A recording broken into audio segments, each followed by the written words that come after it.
Welcome everyone to the podcast, the Decoding Data Science podcast, wherein we get guest speakers who have expert in this field to share their thoughts. And I thought that Michael, he's one of the old community members, and he has been a speaker in many of our panels. And I wanted him to speak. We always talk, we always resonate with our process. He also has 20 plus years of experience as of now. He's working as a CTO in Falcons.ai. You can see the banner behind him as well. And first of all, I'd like to welcome Michael to this podcast, and I will maybe ask him to give a quick introduction, and then we'll be moving to the discussion for the day. Over to you, Michael. How are things? They're really good. Thank you again for having us. Always appreciative of the decoding data science community and everything that you're doing and facilitating.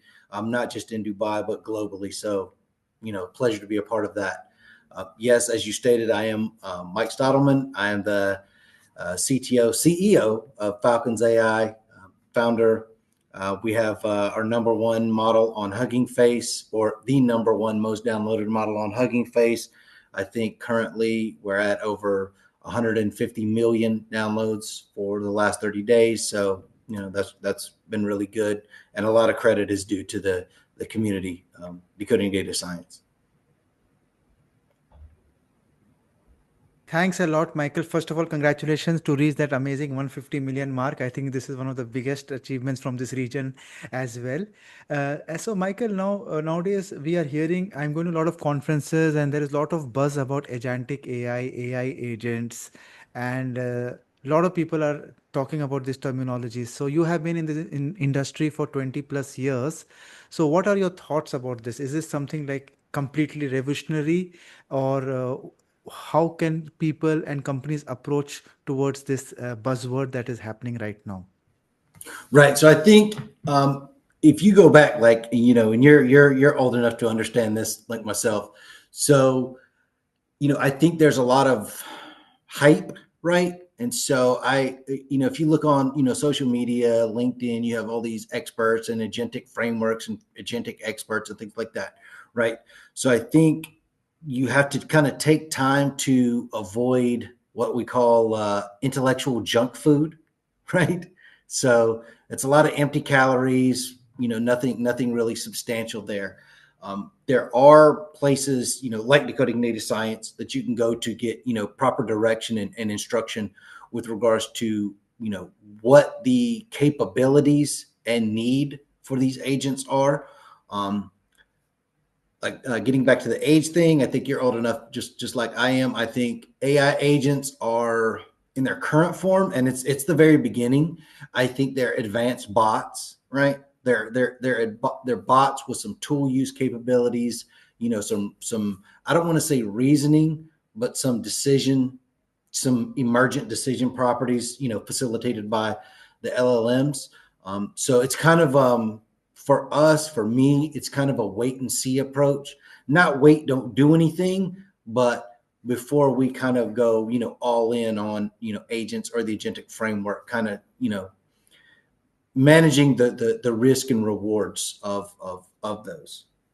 I think what's most important for, students, for learners, for developers and engineers is to absolutely understand the enormous power that these algorithms, these data driven, and I want to continue to go back to emergence, because a lot of times that kind of gets missed out. These are complex, not complicated solutions, so they do have emergent properties. Sometimes exact repeatable is not available, or is not an option. So take into account of that, but to understand that when you start leveraging, technologies like this on your local machine, on, enterprise data sets, things like that, is to be very aware of the potential for disaster, right? Because I think to understand development and to understand, data science as in its true form, you need to understand the foundations of what's driving these models, right? And a lot of times people say, oh, use this framework, deploy these agents with this specific model, and the tool use capabilities, all of this. What is it? The computer use functionality, things like that. But you have to understand. So these things have been authorized, or these entities or solutions have been authorized by you, the user, to manipulate things, settings, applications on your local system. So you have to be very, very acutely aware of the level of control that you give them to be able to, not just use or edit data, but actually delete or remove files and things like that. So that's kind of one of the things that I would, encourage learners to definitely understand is what are the adverse effects from not absolutely understanding what you're doing that these types of solutions can have. Yeah, and taking one step back, and I wanted to know your thoughts. A lot of people don't understand the difference between AI automation, AI agents. Then again, now we have something called agentic AI. I wanted to, from your point, because there are everyone is using these terms interchangeably, but Yes. do you feel that when we say just AI agents, this is a little bit different from agentic AI, or it is the same umbrella, and it's just the complexity of usage, and these terminologies are just coming up for business use cases? So I do feel like there's a commingling of the terms, and it's kind of hard to get around, and that's why I spoke to the intellectual junk food being thrown around. So for us, an agent is a specific standalone entity that can interact with other, tools or other agents to accomplish a specific task. Then when you start getting into agentic frameworks, to me, that specifies a clear line of separation, right? So it's like, to use an analogy, I say like it's a player is an agent, a team is a collection of agents working together doing different things to accomplish a task, right? So you have an agent, you have agentic systems or multi-agent systems being a collection of agents, right, to accomplish this. And then a framework, take it one step higher. A framework is basically the orchestration through workflows of agentic systems, which are made up of individual agents, Mm. right? So that's how we kind Hmm. of have those distinct lines of separation. Yes, this is a great analogy. Like a team, like a football team, and individual who knows all the skills. He is like an agent. He can Yes, he can take out his skills according to the condition that he is faced, and the whole team working together. The strategy, correct. that is a good. And then when they are working together towards one goal, that is to win the match, to score the goal, Right, or to defense, depending upon the situation. right, That's a very good analogy that can explain to people, the beginners, what is the difference because both of them cannot. They have to exist together, right? The correct. individual has to be good, and the team has to work together. Your Right, because you have a breakdown, right? So if you have one agent that's really good at this one specific task, and you have five other agents that are, not so good at their individual tasks, right? It's so you have what we call regression to the mean, right? You're familiar with that. So that's one of the things that, when you start, you know, building these multi-agent systems is your collection or your team or your agents are only going to be as good as the lowest performing member, right? Because that's the weakest link in the chain, right? And so your entire system will regress to the mean. Now, if you raise that mean, then they will ascend to the mean as well. That's a possibility. But depending on which models you're using, what your token limit is, all of that stuff comes into play. So you have to understand specifically, what is this agent doing? What do I need it for? Does it need to be able to do deep research? Does it need to be reasoning? Does it need to be good in math or physics or specialized tasks, things like that? and then you put them together. So that's kind of, yeah. Yes. And one thing I wanted to also take your thoughts, and this is what I am also facing. Like a lot of companies, they want to implement agentic AI and improve their applications. It can be chatbot or any generative AI.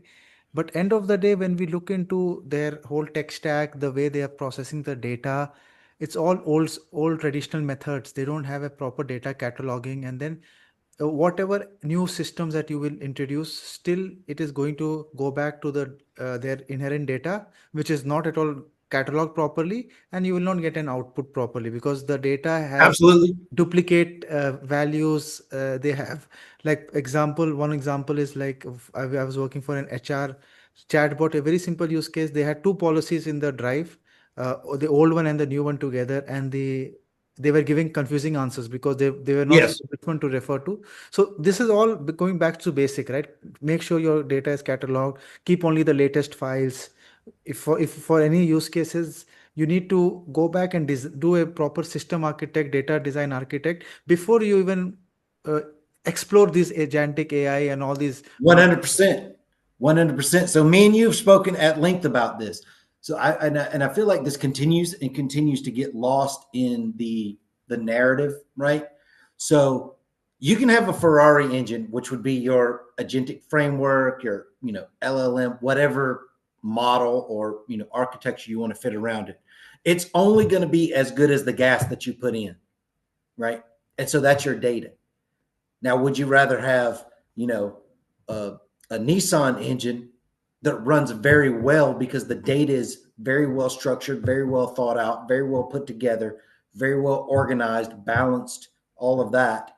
Or would you have this, massive, monstrous, high end racing engine with poor quality gas that you don't even know if it's going to start half the time?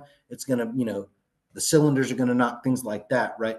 And so we can't get away from that. And no matter how dynamic and adaptable and advanced these LLMs or these models that run the power these agents are, it's only going to be good as the data that it's fed. Period. That's just there's that's an inescapable construct of our domain, right? And that's not in current today, that's not sexy, that's not super flashy. Nobody really likes to talk about the importance of the data and how to clean it and process it and balance it and everything. Like that's not, nobody wants to hear about that. Everybody just wants to, oh, look at this new flashy shiny new agentic thing or new LLM or new reasoning model or all of this stuff, but they continue to jump past the critical importance of the actual data that is driving these training decisions or these inference decisions, that the data that was trained on, right? And again, going back to the discussion that, and what I tell, and you maybe you are also seeing this trend that a lot of people want to use AI and the new forms of AI, but again, it goes back to how well they have invested in their first layer of the stage one of the data governance. Because if they don't have anything, very simple example, right? If a person in a company is using Excel and this SharePoint to store his information, they can never go ahead in the digital transformation. The first thing is they need to digitalize their data, right? They need Yes. Yes. to put the system, and then any CRM or ERP, it can be any. Then only they can start taking advantage of this boom. So, what is your message to like small startups or businesses who want to adapt to these solutions? What should they do? So I always start with three words: source of truth. Right. So to your HR example, they had two different policies. Which one was the source of truth? Yes. Right. It's like, so when we're children, our parents are pretty cut and dry. Hey, do this, don't do this, do this, don't do that. Well, if you can imagine, and I feel like this is still the stage that we're in AI. We're still at the adolescent, preteen stage with these models. But if you're giving it two different, you know, mutually exclusive options, how is it going to know, right? Is it A or is it B? You gave me both. What? So, and I always point to, that's fine. We can move forward as long as you have a clear cut source of truth. What is the true source? What is the actual data that you want to use? And what is identifiable as that is a fact with regard to our organization? That is a fact, right? A lot of organizations, you pointed this out, a lot of organizations are run off Excel spreadsheets, which is, to this day, I think it's crazy, but Microsoft would be the most valuable company on the planet, and there would be no one close if they charge per Excel sheet. Yeah.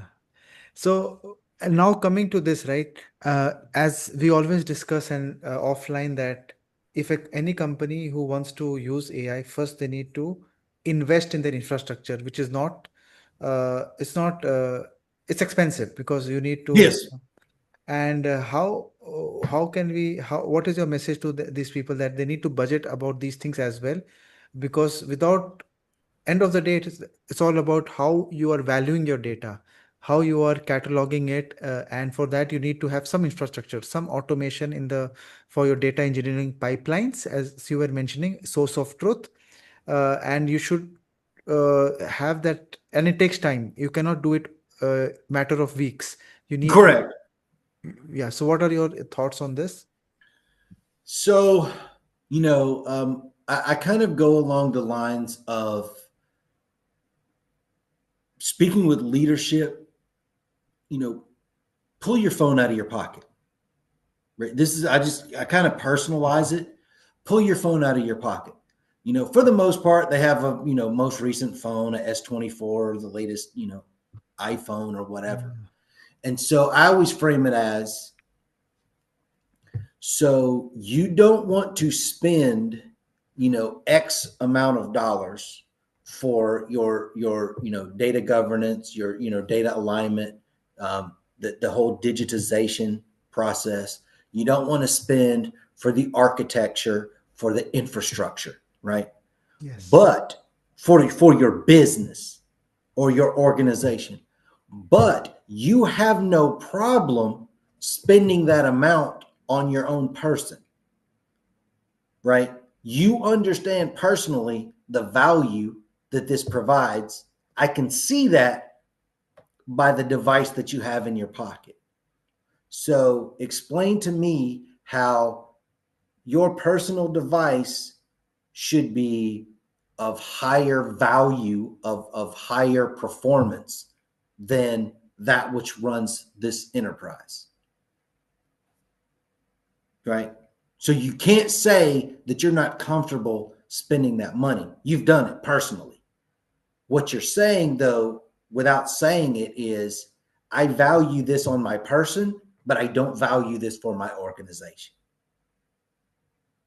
Now that's up to, that leadership to kind of, make those decisions and realize, yes, this makes sense because this organization pays the money so I can buy this phone, right? Or so I can have these devices.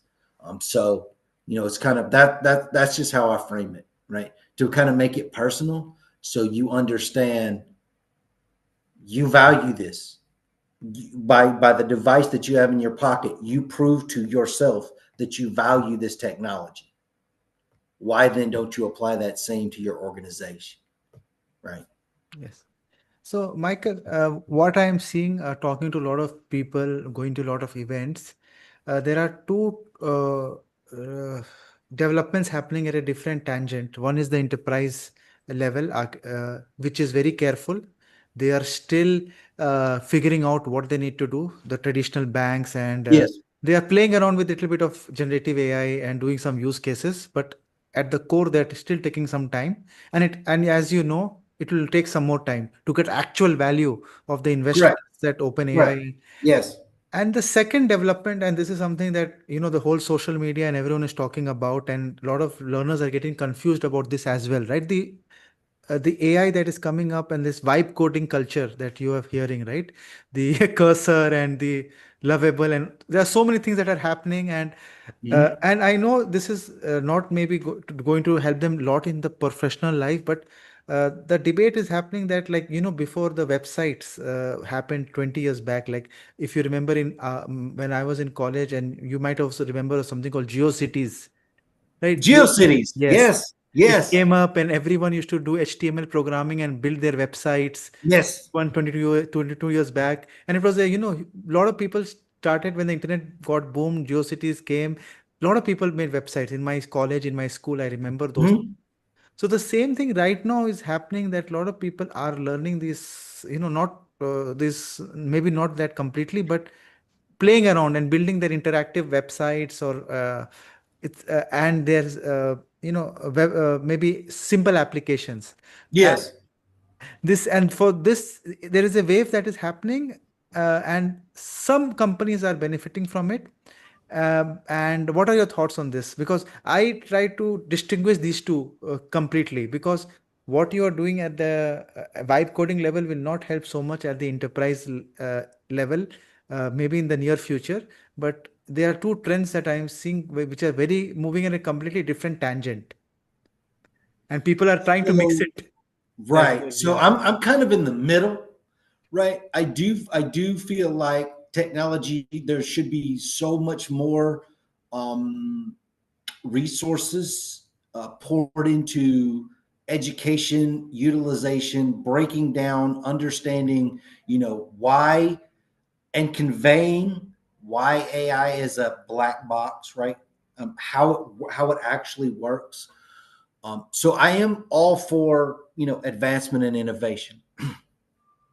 I do think from a organizational aspect, you kind of need to you know make calculated decisions. So I do understand that. Vibe coding, I look at that like it's fun. I mean, it's great. If you want to throw up a POC and just test an idea out, but I don't really think it has matured enough that number one, that it's actual a viable solution for true development. Number one. Number two, I think where it gets highly, highly problematic is so there's a psychological game that happens, and this with coding that you don't actually have to code, Yeah. right? It tricks people into thinking that they're proficient in this one thing that they're really not, right? And so, once again, if you go back to, I try to keep things very personal, very tangible for people to understand. To me, vibe coding is the difference between, you know, playing FIFA on PlayStation versus going out and playing soccer or football. Those are two completely different skill sets, right? Yes. If something goes bad and you lose in FIFA, well, then it's nobody cares. It's just a game, or you may care or whatever. But when it happens in the real world, there's real world impacts, right? And so you had all that stuff going on with people vibe coding and uploading their private keys, and exposing customer data because they didn't understand certain security parameters that were left out because they never coded an application that required you know protection from SQL injection or cross-site scripting. All of this stuff really matters. And so vibe coding is great to kind of get a feel for what's possible, but I can't really speak to the credibility or the usability aspect of it at a production scale, because once again, I think it's new. I do think it's an off ramp to true development.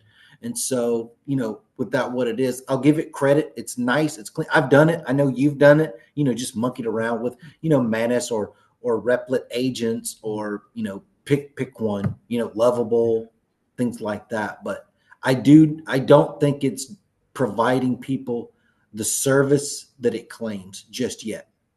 Yeah. So now come ask about that question that we are using it because we for the Vibe coding is going to make the people who already know, like you, me, easier to do things faster, but we still understand the output that they are the throwing, right? We understand the Correct. structure. So if people don't understand that structure, like people who have never seen Python code understood, and then they are playing around with it, that is a red flag, because at least for us, when it throws out, and I mostly use it for not developing the core part.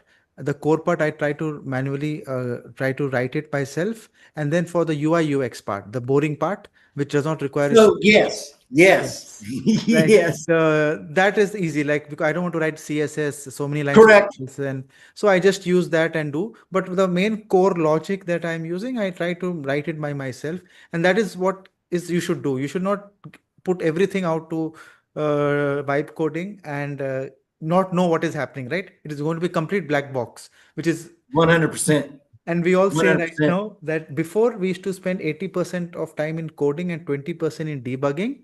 And now it is opposite. Now we spend 20% in generating the code and getting things. Then the rest of the time we figure out in debugging, like what is the And so, problem. right. And so that's the other part, right? So vibe coding is great, but if you create a POC and you're like, okay, I'm ready to take it to production, how much technical debt did you just create that you have no idea of Yes. the underpinnings, right? You have no idea if something's breaking, what that break is, because you don't understand the code that was generated. Yes. So what, yeah, what message that we can give the people who are listening is uh, use it to play around, but at least understand how things work. And what I wanted to know one of your suggestions about the when people say that you don't need to learn coding. There is we always discuss about Run. If anybody tells you that, run, leave, stop listening to them. Do not listen to them. So here's something I always try to give actionable information, when I talk to people. Right. So here's what I would tell anybody that's playing around with vibe coding. You want a great, my opinion, great use of vibe coding. Develop whether it's in like Firebase Studio or one of these other applications or solutions. Develop a very small, very limited application. Download the code and then break the code apart piece by piece.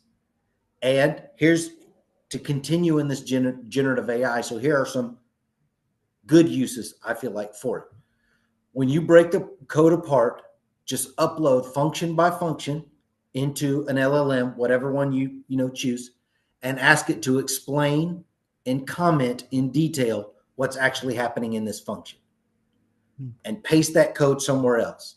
And then you can rebuild the code in your own, files, in your own structure, with a complete understanding of what is happening, UDF by UDF, user defined function by user defined Yes. function, or, whatever the different calls are. And so you can use what was generated because it generated it. You see it working. It does what it's supposed to do. Very limited, very small application. But then when you break the code apart, and then you have whatever solution that you want to help you understand what's actually happening. So that's what I would recommend people use vibe coding for. Yeah. Generate a quick POC, break down the code, and then get help analyzing what's actually happening and why. Yes. One more thing, Michael, because you have been working a lot in also the model building part, the LLM part. How important is it for us to understand how does LLM works? And as you all know, LLM is a evolution of the neural networks, then the Yep. transformers, and how does this words get generated? Is it if in your thoughts, is it important for people to spend time and understand these things, or have an overview of the things just because what I feel, my personal advice is for people who are really serious of understanding how these things work, they should spend some time. It is not Mhm. easy. Nothing is easy in life, but you Mhm. need to at least understand because you will appreciate these things more. So, what are your thoughts on this? So my thoughts are, what you said, to use your words, are you serious? right? Do you want to be a serious professional, or do you just want to, you know, throw some code out there generated by AI and claim to be a professional and drag down, the entire industry because you don't know what you're doing, and you may get a job doing this thing and you can't do it because you weren't trained or you don't understand what's happening, right? And so I think there's a single path that you could take to determine whether you want to use an LLM for anything, and it's, does this need to be accurate? It's that simple. Can this be a probability, or do I need to have absolute accuracy? Right. And so that's the kind of decision tree that I use, that we use. And so if it's okay for it to be a probability, and what I mean by that is linguistic probability, right? So if I'm generating this post or this report or this, thing, then the majority of it can be a probability, some speculation, can be subjective based on the context that's provided. And then if there's any references, ensure that those references are accurate, ensure that they exist, things like that. But if it needs to be 100% accurate, or, if you're looking at like financial data, things like this, stay away from it. Just, use traditional methods. And so that's why I honestly believe that it is absolutely important that you understand the interworkings of, LLMs, top P, top gay, temperature, all of that stuff matters, right? That's literally why they're on the sidebar in, AI Studio and Google and Claude and all these. You can actually, adjust all that stuff in the playground. That's what it's there for. So you understand the impacts and implications that those thresholds have on the generated output. Amazing. So one question came to my mind also, that there is a debate about fine tuning. Like, should we do fine tuning, or should we build our own large language model, or should we use RAG? So what are your thoughts about this? Because uh, building your LLM, as you know, very costly. You need to you don't need to reinvent the wheel again and again, because they already Yep. have a general purpose. Fine tuning is also costly as well, and depending upon the use case, I know the answer, but I wanted to know your thoughts, because there is a debate among these. I have kept the building your own LLM out as of now, because that is very expensive and for very specific use cases you want it. But if you want to give a compare between doing a fine tuning or doing a very good RAG architecture to solve some business problems, what are your thoughts on that? So once again, to your point, it goes to the use case. It goes to the use case number one, and the use case will determine your budget, and then that will determine your decision, right? So if you start with the use case, what am I trying to do? Is this something brand new? Is this something that there's no commercially available solution that I feel comfortable with using, and I have a lot of resources? Then sure, go ahead, build your own LLM. If you cut that in half, you'll probably just want to fine tune, a DeepSeek or a Quinn, or, a Gemma model, something like that. The problem with fine tuning is good and bad. You don't get to start, you don't have to start from scratch, but you still have the implicit bias of the weights that are currently there, right? So it may not get to be exactly what you want because it's based on pre-trained weights, that there's an implicit skew towards the data set that it was previously trained on, right? And then from a RAG standpoint, it's, once again, what are you trying to do with it? Is it a small RAG and you have structured, clean, single point of truth, single source of truth data? Sure, why not? If any of your data is murky, then you need to stop what you're doing, fix your data, and then revisit this whole question, right? So now, this, as we all know, we understand of the working of an LLM, right? If even if we fine tune an LLM with all the good parameters and everything, relying completely on an LLM, we will never be able to get accurate answers. When I say accurate, 99.99%, because as you know, there's hallucination happens. So only using a LLM, maybe you have created for your own use case or you have fine-tuned it, you cannot use it in silos. You need to put it in an architecture where you are connecting it to your own specific data or Correct. something. So even that's you have to. There is no, as you said, there is no correct answer depending upon the use case, but you always have to think about the not only solely relying on the LLM, how good it is, how accurate it is. You need to have some agents in concept, some framework, some control in place to make sure that you are getting that answer that you rely on, which can, especially for the enterprise level, not for the mentioned the gamers and all, the vibe coders, but for the enterprise level, you have to be very careful by going through different rules and frameworks. It can be guardrails, security, and everything. And this Yeah. is a very important message that there is no correct answer. It Right. depends. So I Yeah. think I would go back to, and this is why I've continued to say the one thing that will not be impacted, or that actually can be impacted in the employment space, how people can kind of prevent, certain things, is critical thinking skills, right? And so getting back to the front, I always try to get to the front of the problem, right? Properly defined problems. What actually are you trying to solve specifically?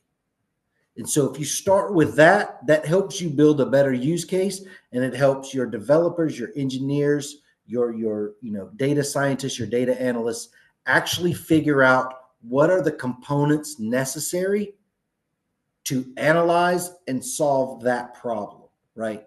When you say, "Oh, we just want to deploy agents to, increase our ordering or whatever." What does that mean, right? What are the specific requirements? And then it comes down to even more why you should actually understand the underlying architectures is what is the inference speed you need? Is a minute okay, or do you need it in milliseconds? Right? That's going to determine your architecture. Um, I'll give you another one that I haven't heard a lot about is your network infrastructure capable of handling these massive amounts of data? Because AI is not cheap on data.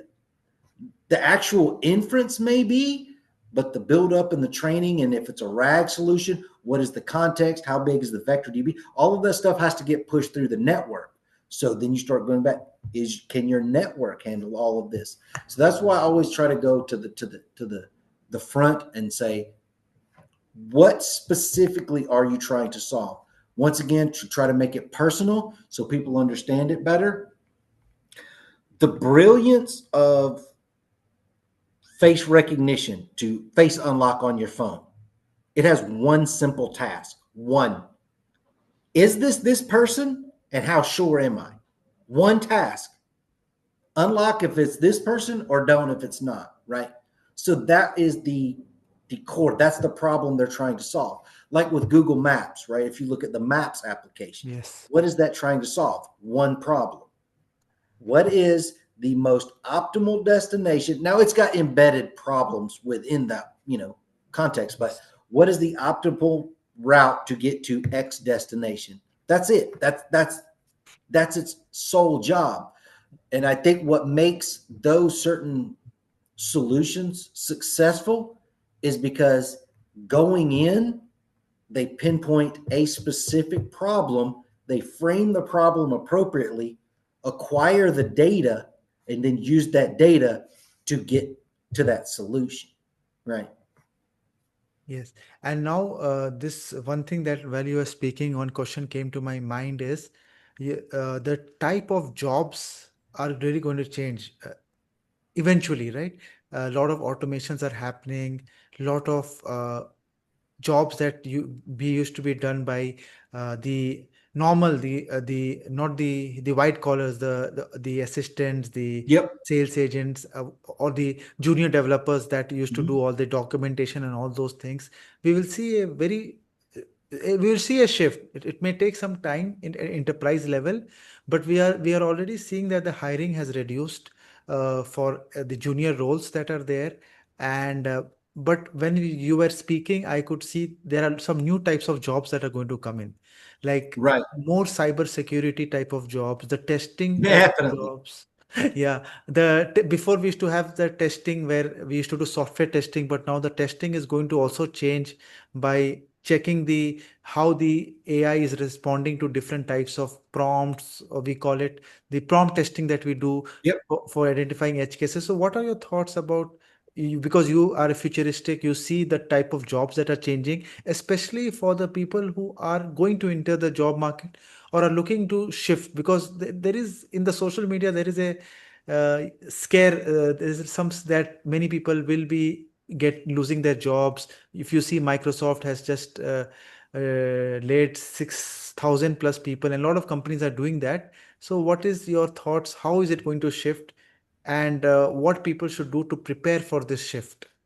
So a couple things I would say: split your time. If I was going to start over, if I was going to start like today, I would split my time between two things.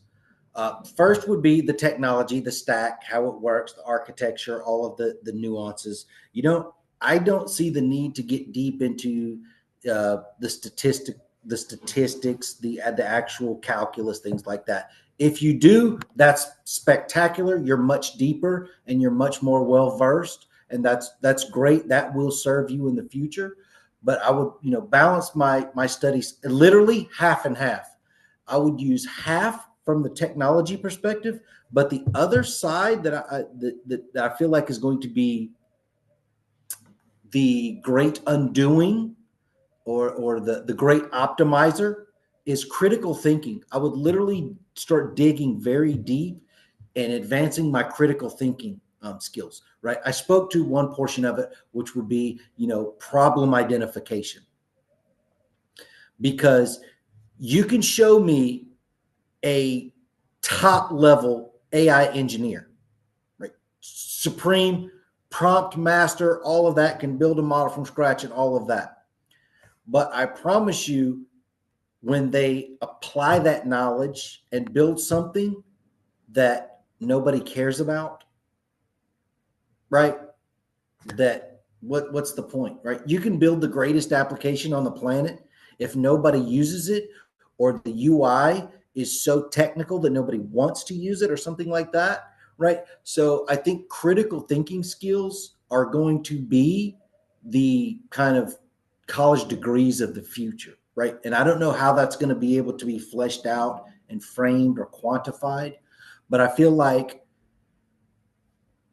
there's something that if you can specify why you need something, or why something is doing this, or why it's required, or why this was changed to X, or things like that, and you understand secondary and tertiary impacts, or cascade effects, or risks, or opportunities, I think you're going to be so much further ahead than somebody who's just purely technical or just purely a vibe coder.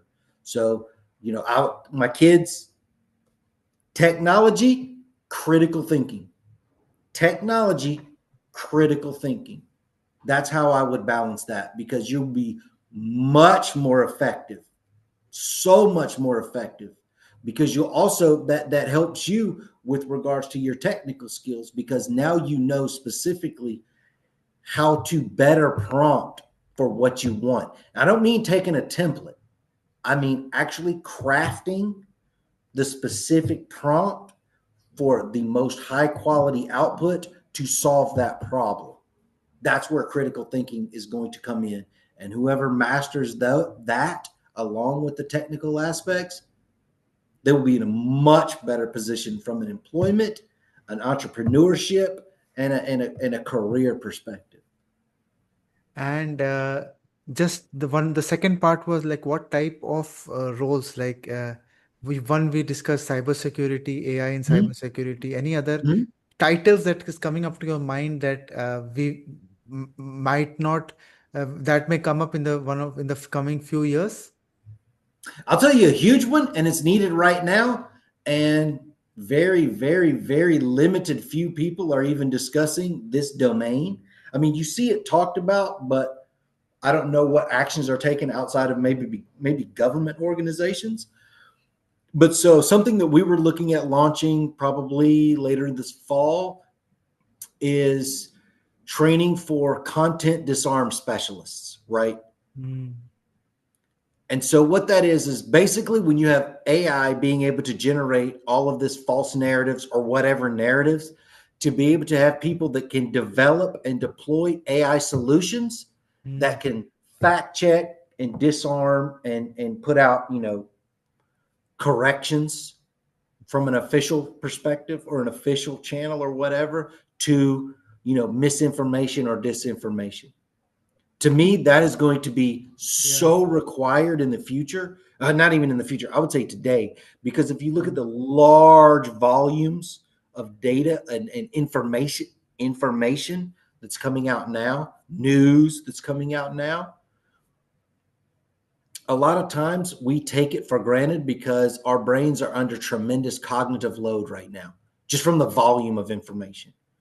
So for me, I think a spectacular near term a job of the future relatively is someone that can leverage AI to identify AI generated content, misinformation, disinformation, and have solutions to counteract that.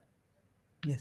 When you were mentioning this, Twitter is already started doing this in a way where they are having some fact checks and they have a community of people who are doing it. But I don't know the success about this. Uh, and yeah, so I'm not really a fan of community notes, um, because you still so we're still in that game of human bias, and we don't know which humans are, yeah. working. And if you look at, so I'll give you a prime example. Did you see the report that came out that Zurich University study where they use bots to change people's minds on Reddit? But I'll not go into too much details. If you can just talk about it for a So minute. basically, these researchers at the I think it was the University of Zurich, Hmm. train these bots to profile users on Reddit and then engage with them through comments to try to get them to change their mind. It's 60% of the cases they were successful, right? So what happens when these are deployed into community notes? Hmm. Do we really know that it's actually being moderated, it's actually being debunked or whatever, right? So I'm super fan of, like, so I have kind of a basic, uh, not framework, but kind of basic, 1, 2, 3 steps that we like to deploy or that we use before deploying like anything agent based or any bots or any things like that. And it's, do you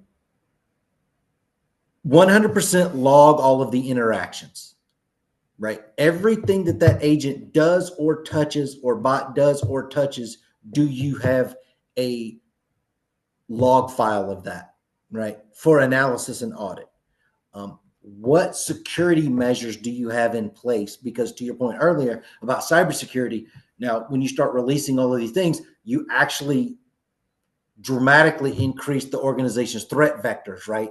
So Yes. not only just is it network, is it this application, is it this, is this agent, is this LLM, is this MCP, is this API, like all you just shove all of that out there as well. So what are the security levels that you're taking? And two, this is going back to what we are just talking about with like community notes and the bots and things like this. Do you have a human in the loop, right? A verifiable human being to say, is that true? Or that sounds preposterous. Or no, that actually happened. You right? So things like that. So those are kind of the three things that I stand by now, right?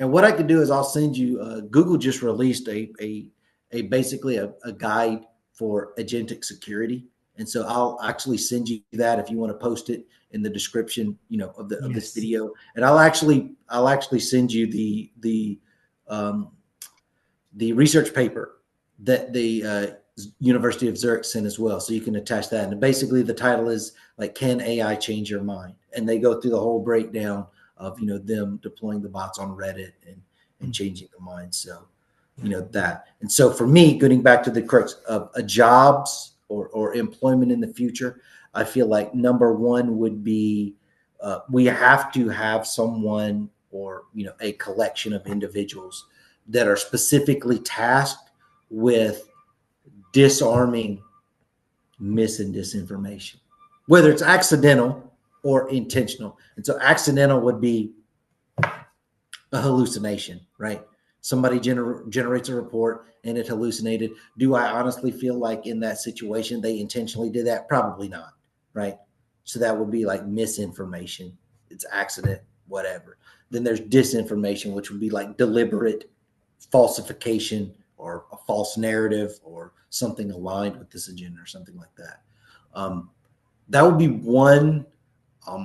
I think going back to the human in the loop, right? So this is where your technical training and your critical thinking comes into play, right? So if you have a human in the loop, um, a prime example of this is the medical in the healthcare space, right? So obviously they identified this and they worked around it, but do you remember when they were using X-ray scans to identify lung cancer? Yes. And what they realized is every scan when they deployed it into production, every scan was coming back positive, and nobody knew why. But one of the developers or one of the engineers realized that there was a measurement in all of the training data where there was a tumor. There was a measurement scale next to the tumor to delineate the size. Well, when they deployed it to production, the machines that they were using in production, the images weren't cropped. And so they had a scale along the side of the actual X-ray images. So everyone with the scale, the model was trained that if there's a scale, there's a tumor. So everyone was coming back, right? So this is that human in the loop job of the future, right? To be able to go in and identify when there's anomalous behavior. Why is that? To be able to, your technical side will tell you, what does the training data look like? Oh, okay. Well, there's a scale here. Okay. And in production, there's a scale on every one. That's why, right? So let's go ahead and fix the training data. You see what I'm saying? So Yes. critical thinking, human in the loop with the technical side. So to have basically human auditors to review the actual inferencing and performance of these models that get deployed in enterprise, specifically in healthcare, things that have real world impacts, I think will be a job of the future. Now, Microsoft and all of these companies, they're doing all this, layoff. Oh, we're going to show you how good, great automation is. Well, what I feel like is going to happen is there's going to be a rubber band effect, and you're laying off all these people, Mhm. and then problems, technical debt. No one knows why these models are acting up. Okay, we need to hire a bunch of people that can come in and figure this stuff out, right? And so that's just kind of the nature of the employment. It's oh, we've got it figured out, fired everybody. Oh, we really don't have this figured Mhm. out. Let's hire people that can figure it out. Okay, well, they've got it figured out. So it's based on, current problems at the time. Do I think it's good? No, but that's just kind of the world we live in, right? Yeah. Because if you remember, oh my God, email's going to kill the postal service. Remember that? Yeah. Nobody's going to send any letters anymore because they're just going to email everything, and then it just kind of it balances itself out. I just feel like right now it's kind of hard to speculate on what the future is going to be, because if you look at it realistically, when did Chat GPT come out? 2003, like November 2003. We're not even a full, or 2002, whichever it was. We're not even a full 3 years into this, 4 years into this. So there's a lot of figuring out that we still have to we still need going on. And so but I'll still stand on critical thinking and Mm. technical skills, specifically data skills. Yes. Yes. So, Michael, if first of all, I really thank you for your time and sharing your knowledge to the community and your thoughts, because experience gives you the wisdom to share your what's happening and see. And as you and me both, we see the future as positive, because all these things change. We need to adapt Absolutely, ourselves, because that is how life is. Uh, absolutely. the Any final thoughts for everyone who is listening to this podcast? Yeah. So, and I speak a lot to the engineers, to the developers. Um, it's critically important for you to understand these technologies that you're deploying. And so, what I would suggest, once again, try to give people actionable information. If you come up with a solution, whatever it may be, a RAG solution, text analysis, imagery, video, whatever it may be, what I try to do with every solution that we develop is understand dual use. Every technology that has ever been developed always has dual use capabilities. So all of the good that can come out of it, there's all of the bad too. And so if you're developing this, do you work for a company that's developing and deploying these solutions? There's one easy way, one really quick way for you to find out any adverse applications, and that's to put it in to an LLM, right? Here is my application, and explain that application in detail, and then provide me 10 adverse actions that can be taken, and rank them in order of probability and impact. And that will give you all, I guess a range of 10 bad use cases for you to account for within your application, because you're responsible for that application, right?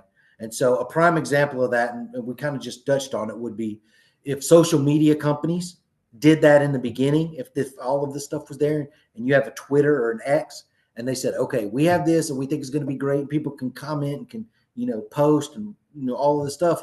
What are some potential adverse effects or adverse actions that could be taken? Misinformation, deep fakes, all of that stuff would have came out, right? And so now what you give yourself as a developer, as a company, is something to say, here, we've done our due diligence and we've accounted for XYZ. Will you be covered in everything? No, because you don't know what the fringes are, but it's one way for you to kind of give yourself, more balanced look at the technology that you're deploying. So definitely understand the dual use nature of this technology. Yes, thanks a lot, Michael, for your time, and thanks everyone for listening to this podcast. And have a great day, everyone. Absolutely. Thank you again, brother. Always a pleasure.